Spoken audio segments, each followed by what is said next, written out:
Hello and welcome to this video. It is your host Weeb Union, and I'll be explaining to you the current situation across the front line for you to be able to understand the situation ahead of the Russian offensive. It has just been reported. I'm waiting for extremely accurate reports and geolocated footage, but it is so far reported that multiple axes of the front line near the Ukrainian and Russian border in the Kharkiv region, the Russians have started their offensive operations. It is reported that the villages here near the front line to the northeast of the city of Kharkiv and in the northeastern parts even further away, heavy explosions are taking place all across the frontline villages, and the Russian army are preparing to enter the battle, of which the first reports of actual Russian soldiers crossing the border and attacking villages is taking place in the northeast, here in the direction northeast of the city of Kharkiv. So it is reported that fighting has now taken place across the border and the Russian army has started their Kharkiv offensive. There will be further confirmation in my evening video, or if a lot happens, even earlier. I'll report further when something happens. Make sure to enjoy this video to make sure you know everything you need to know before that video comes out. A Russian massive offensive is coming, and it is not very far off. It is within the next few days to a few weeks. At the most, at the end of May, it will happen.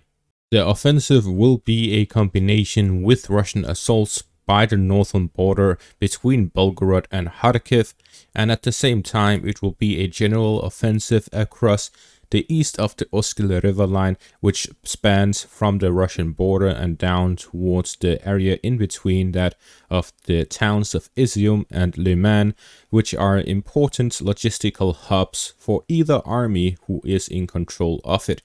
The Russians have an interest in gaining control of both of these villages ahead of or in the period of such an offensive, to be able to launch offensive operations in the northern flank of the Donetsk region and bypass the majority of the Ukrainian fortifications and defensive lines in the area. At the same time, offensive operations will span across the whole front line from the Bremevsky ledge here in the south, where the Ukrainians made some significant advances during their summer offensive, where they had the most success. The Russians are currently storming the two southernmost villages that the Ukrainians captured in that period. Fighting will continue all across the front line, where the Russians are already currently undergoing an offensive west of the city of Donetsk. We can explain the current front line in multiple sections. The first one is the section of positional warfare, where the Ukrainians have the initiative. That is mainly focused around the Dnieper River in the Kherson region. This is because the Ukrainians are currently launching offensive operations across the Dnieper River in the direction of this village here named Krinky. The Ukrainians are sending their own marines across the Dnieper River in an attempt to gain a foothold.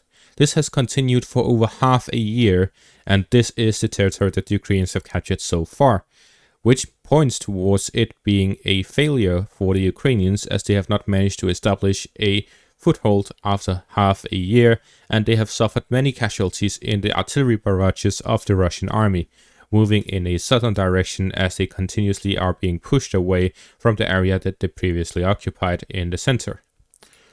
In the next section of the front line, the Zaporizhzhia front, there is mainly positional war in the favor or in the initiative of the Russians. This is taking place here in between the Dnieper River to the west and the Bremevsky ledge to the east, where the Russians are periodically launching offensive operations within the village of Robotyne and in the salients that the Ukrainians created during their summer offensive. The Ukrainians in their summer offensive managed to push down south to capture the village of Robotyne, and they also managed to push towards the village of Verbove, reaching the outskirts of it and crossing the Ukrainian first line of defense, which is dubbed the Surovikin line. Since then, the Russians have managed to push back the Ukrainians, recapture the Surovikin line, and gain a foothold and control over half the village of Robotyne. This is a continuous attempt by the Russians to push the Ukrainians back and negate the gains that they made during their summer offensive. This has so far been unsuccessful for the Russians. It has mostly been positional fighting where they've made small advances, but there's been no capture of Robotyne yet. The Russians in the east by the Surovikin line has been successful. By pushing the Ukrainians towards the west of the line, they've created a small buffer zone and fully recaptured the defensive line. Then we move on to the Donetsk region in its entirety, all the way from the north by Kreminna, which is the logistical hub of the Russians, and Liman, which is the logistical hub of the Ukrainians in the north, and down south to the Remevsky Lech, the Volodar section of the front line, and the west of Donetsk city, in the direction in between New York to Soledar in the north, and Siversk, which is the northern parts. These are all separated into different areas. The first one is the Velika Novosilka direction in the south. The Russians recently started offensive operations actively storming the frontline villages of Staromayorske and Uroshaine.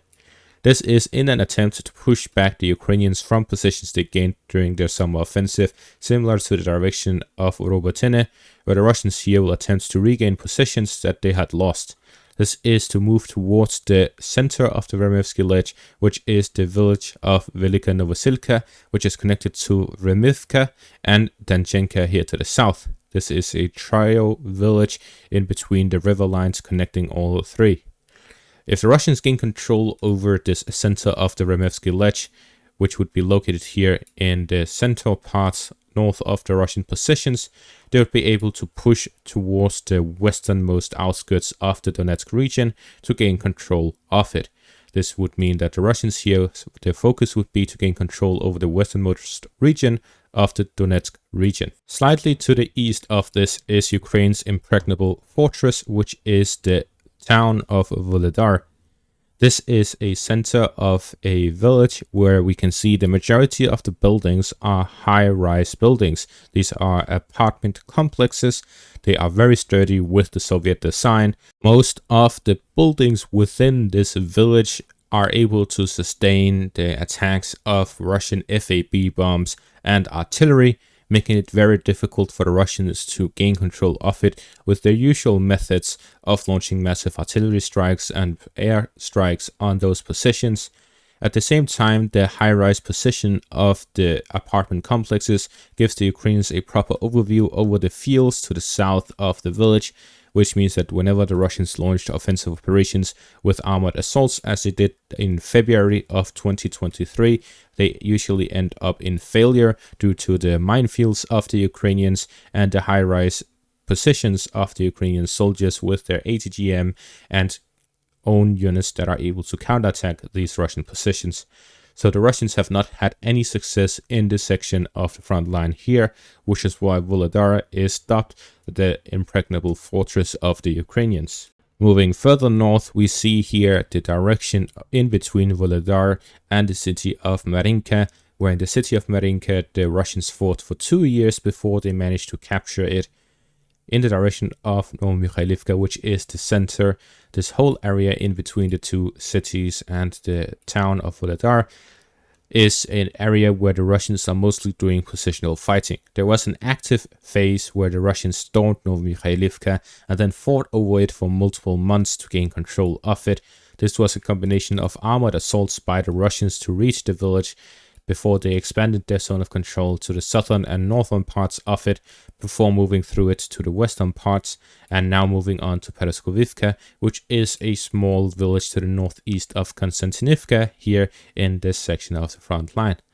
The Russians' objective here is to reach Konstantinivka and gain control of it, which would allow the Russians to push down south from Marinka towards Konstantinivka and then down south to Volodar. This is to expand the front line in which the Russians operate here in the direction of Volodar.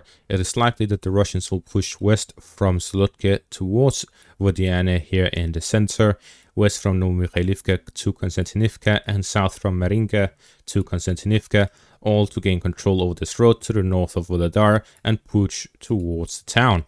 We see that to the western parts of it there are a few roads that lead after a long distance to the next villages of Novokrenka, Prechestivka, and Bohoyavlenka.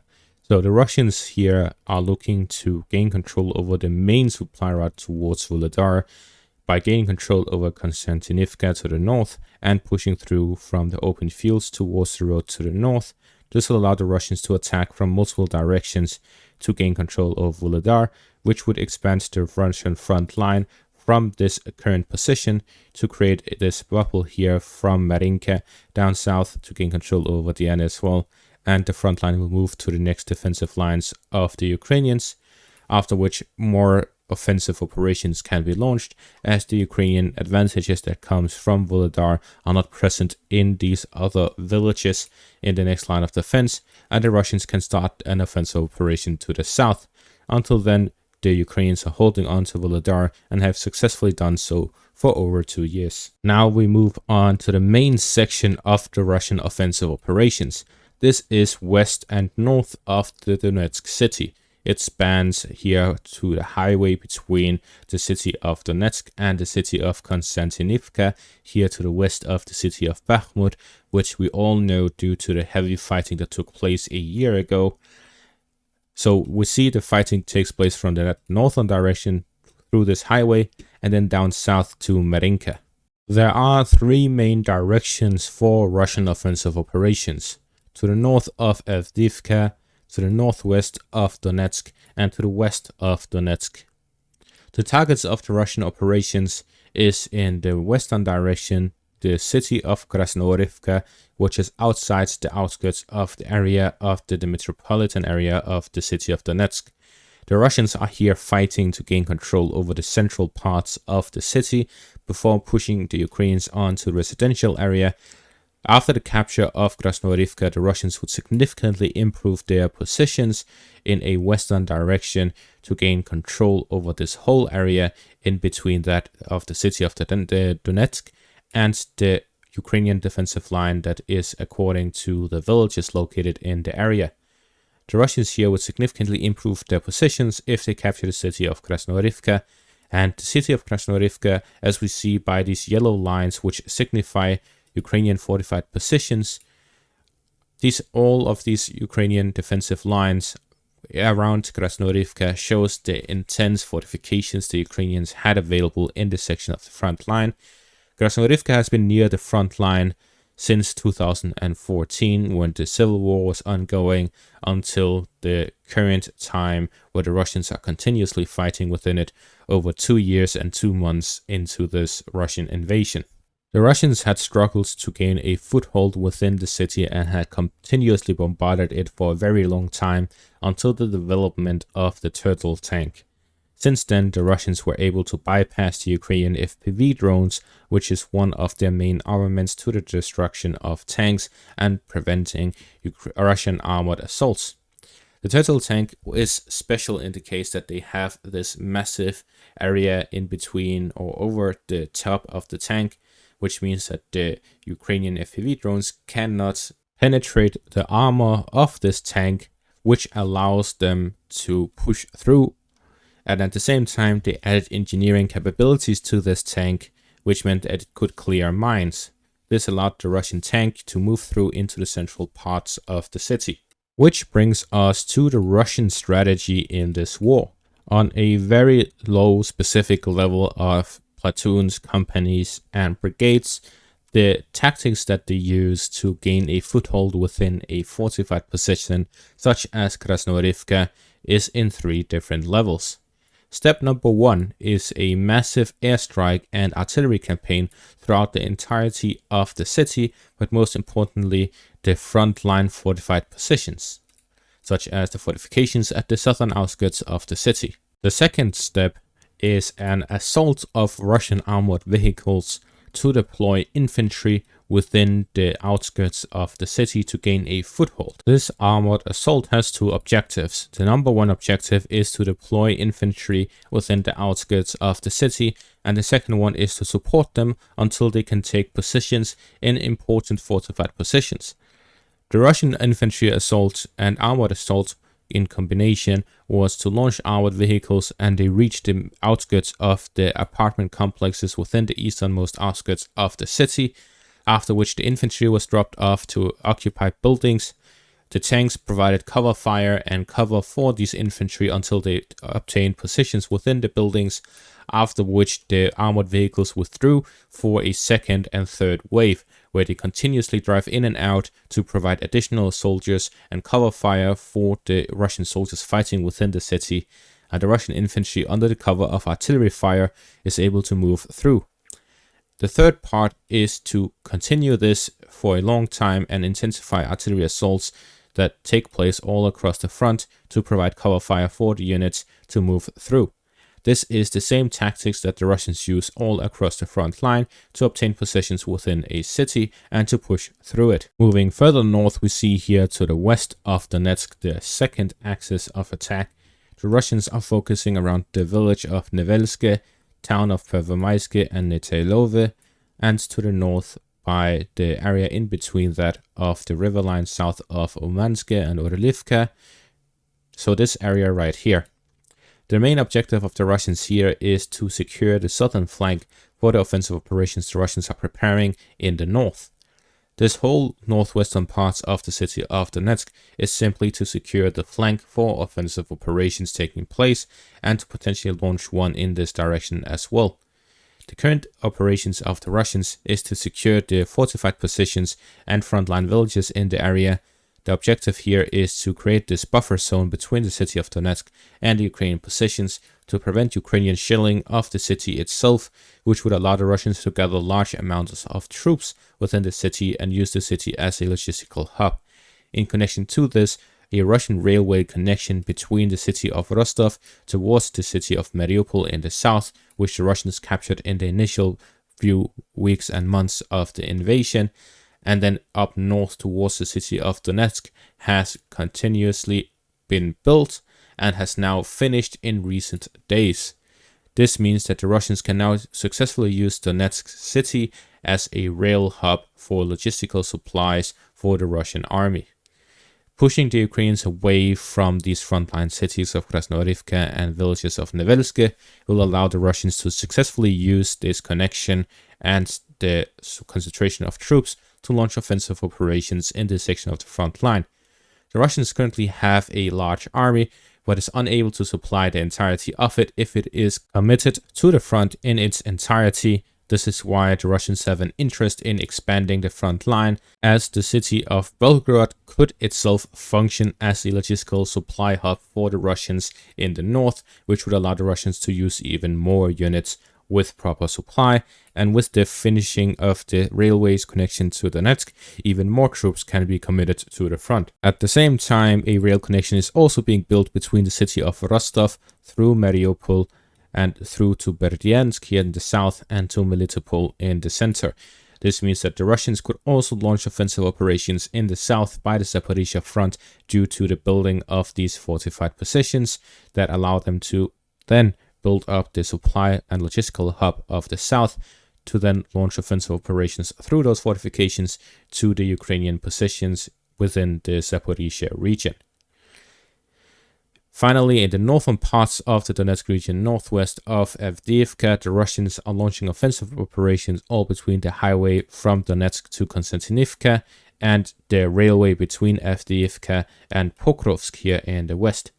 Pokrovsk is a logistical hub for the Ukrainians in this section of the front line, as it has multiple rail connections across the Dnieper River from the city of Dnipro and Zaporizhzhia, connecting to this city here in the westernmost outskirts of the Donetsk region. This allows the Ukrainian to resupply their forces in this whole area towards Ocheretine, here northwest of Avdiivka, towards the west of the Donetsk region, and down south to Vuhledar. All of this is connected through Pokrovsk.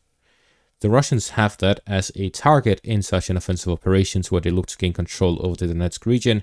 Capturing Pokrovsk would allow the Russians to cut off all supplies going through from Zaporizhzhia here to the west and Dnipro here to the west through towards the central parts of the Donetsk region and to the southern parts by Volodar and the front line west of Donetsk city. The Russians are here to the northwest of Avdiivka, successfully pushing through Ukrainian defenses by launching a surprise attack towards Attrition that allowed them to capture the village very quickly. This village was similar to Volodar in the sense that it is located in the high grounds and it has good defensible positions, multiple defensive lines going in every direction.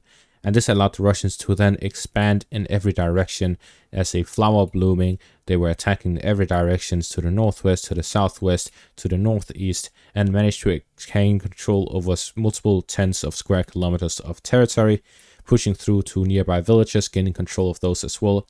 And this operation is an attempt to gain control over this area here, northwest of the Donetsk city, creating this buffer zone similar to the area by Nevelske and Krasnodarivka to the south, to then launch offensive operations in 3 separate directions. To the north in the direction of Konstantinivka, to the northwest to gain control over the highway between Pokrovsk and Konstantinivka and support the offensive towards Konstantinivka, and to move in the direction of Pokrovsk as well as through the railways towards Pokrovsk. This would be an attempt to attack both of the cities of Pokrovsk and Konstantinivka through Avdiivka and Donetsk. This will be in combination with an assault directly west of Donetsk through to Pokrovsk, and this is probably one of the main targets of the Russian massive offensive to gain control over the Ukrainian positions of Konstantinivka and Pokrovsk, which would significantly weaken the Ukrainian positions in Sloviansk and Kramatorsk, as well as to flank those Ukrainian positions. If the Russians gain control over Pokrovsk and flank the Ukrainian positions by Sloviansk and Kramatorsk, they would be completely cut off from supplies, as they have the Severodonetsk River to the north, going through the south of Liman and Izium, cutting them off from the north and the city of Kharkiv, and if they are cut off from the west as well, they would be completely cut off. In combination of that, if the Russians launch an offensive operations from the Kharkiv region, down south adjacent to the Oskar River line, capture Izium and flank the Ukrainian positions by Liman, capturing what's east of the Oskar River line here in between. They'll be able to capture the northern flank of the Donetsk region, and if that is combined with the capture of Pokrovsk to the south, the Russians would be in a position where they have completely cut off Ukrainian soldiers in the easternmost regions of the country of Ukraine. So we're seeing that in this section of the front line, there's massive possibility of a massive Russian offensive also being connected to this section of the front line in an attempt to attack the cities of Pokrovsk in the western region of Donetsk and Konstantinivka in the heart of Donetsk. Here, in between that of the highway to the city of Bakhmut, the Russians are launching a massive artillery and air campaign over the villages and towns of New York, Toretsk, and areas here southeast of Konstantinivka. This is due to the heavy fortifications the Ukrainians have in the area, their well-fortified positions, and the density of the towns, which makes it extremely difficult for Russian infantry to push through. Launching massive artillery and airstrike campaigns is much more beneficent here for the Russians in comparison to Volodar, as there are a lot of residential areas that are less fortified than that of the apartment complexes in Volodar, which means that the effectiveness of the Russian artillery here is much higher than in Volodar, similar to Toretsk as well. The Russians have been continuing this for many months and have not launched any assaults towards these positions in that period of time. Instead, the focus has been here to the north of Avdiivka. In the direction of the west of Bakhmut, the Russians are launching offensive operations towards the town of Chasiv Yar, west of Bakhmut. There is this canal here, the Severodonetsk Canal, connected to the Severodonetsk River. It goes through this whole section of the front line and acts as a defensive line for the Ukrainians between the Russian positions in Bakhmut and the Ukrainian positions in Chasiv Yar. At the same time, Chasiv Yar is located on massive heights that has a height elevation difference of about 100 meters between those positions of the Ukrainians in Chasiv Yar and the Russians across the canal. This means that the Ukrainian positions here overlook all of the Ukrainian front line and Russian front line here in the east. At the same time, it also overlooks the cities of Konstantinivka, Drushkivka, Toretsk in the south, Kramatorsk in the north. All of this is overlooked by Chasiv Yar. This means that the Ukrainians are putting everything they have in the defense of the town, which has made it very difficult for the Russians to push through, where fighting has taken place for a couple of months now, and the Russians have just been pushing through the forest patches and the villages in the near area with no massive or major success. Heavy bombing of Chasiv Yar is constantly taking place, where Russian fighter jets are flying overhead the town, providing close air support with their Su-25 jets, which are for close air support, and has provided that for the Russians. And at the same time, massive artillery campaigns are taking place to grind down the Ukrainian units in the area as they try to defend the area. Moving further north, we see this area between the north of Bakhmut and all the way to the Kreminna front, this whole area right here. This area has been largely stable and purely attritional war, where neither side has the initiative. There's a lot of back and forth, especially around the village of Bilorivka, where the Russians advance, then the Ukrainians recapture, and that is a back and forth that has happened for over a year now. Further north in the direction of Kreminna, there has been some positional fighting for the Russians, where they managed to push through the west towards the Serebets river line, which spans here from the east of Liman, west of Kreminna, all the way north to Svatove and Novoselivske here in the north. This river line, the Russians have captured the majority of the river line to the east of it, where the Ukrainians still have some positions here in the south, which the Russians are fighting over with a positional, attritional fighting. The Russians have not seen any major success in the area and has not captured any villages, but has pushed through some of these fortifications and fields and forest patches in the area. To the north, in the direction of Kupiansk, positional fighting has taken place here as well. This is another area that is a massive supply hub and overhead position for the Ukrainians. If the Russians capture this, it would be similar to Chasiv Yar, where they'll be able to capture a large area. This is why the Ukrainians are dedicating a lot of troops to hold their positions here, and has put a lot of effort into holding the village of Sinkivka to the north and the positions to the east. However, recently the Russians managed to capture the villages of Kislivka and Kotlyarivka, located in the high grounds to the east, and has significantly improved the Russian positions in the area. This will likely lead to Russian positions fighting the Ukrainian positions here in the direction of Kupiansk in an attempt to push through the east of the Oskil river line. So we're seeing that the Russians are continuing positional fighting and attritional war across the majority of the front, with one active section of the front line being here in the Donetsk region, where the Russians are pushing through to the north of Avdiivka and down to the west of the city of Donetsk. And that is exactly where the majority of my day-to-day reporting is taking place, here to the northwest and west of the city of Donetsk, where these frontline villages are being fought over. We see with the red colors of territorial changes, this is what the Russians captured over the past 24 hours, and we see that it is all centered around the western parts of the city of Donetsk. There's been no significant changes in any other area of the front line. But this is about to change with the upcoming Russian offensive. We see, for example, this article here by The Economist. Ukraine's defenders anxiously dig in for a looming Russian assault. In this article, the Ukrainian soldiers of the 92nd Brigade said that the probability of the Russians capturing and gaining full control over the rest of the Donetsk region, the DPR territory, which we see here from the north by Liman, the Oskil river line, down south to Velika Novoselka in the Remevsky Ledge area, and the entirety of the area in between. The Russians capturing that, according to the 92nd Brigade of the Ukrainian Armed Forces, is a probability of 70%. That means they have a significant advantage. Russians will be in Dnipro, Kharkiv and Kryvyi Rih in a few weeks if the Ukrainian armed forces do not stop them when attacking Konstantinivka and Ruskovka. He's saying that the Russians would be able to gain and reach the Dnipro river line, essentially, if the Ukrainians do not stop them by Konstantinivka, Drushkivka, Kramatorsk and Slovyansk. They say exactly as I've just said in my analysis, and that is the Russians are currently attempting to gain control over Chasiv Yar, but are facing massive resistance by the Ukrainians, as the Ukrainian goal here is not to hold every centimeter of land, but to prevent the Russian army from advancing and capturing the main cities. Slowing down Russian advances as much as possible is critical for the Ukrainian defense, and that is exactly why they picked Chasiv Yar as a point where they want to defend, as they have a canal to the east. They have the high ground advantage in comparison to the lines of Konstantinivka to Sloviansk.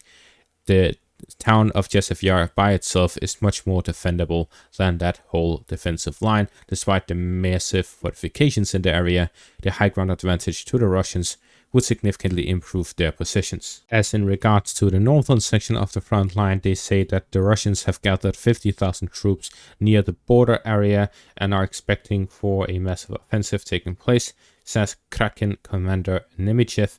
Kraken is one of the units that the Ukrainians had to use during their Kharkiv offensive to regain positions in the north. One of the scenarios for an attack on Kharkiv would be isolating the city by cutting the main road leading to Kiev.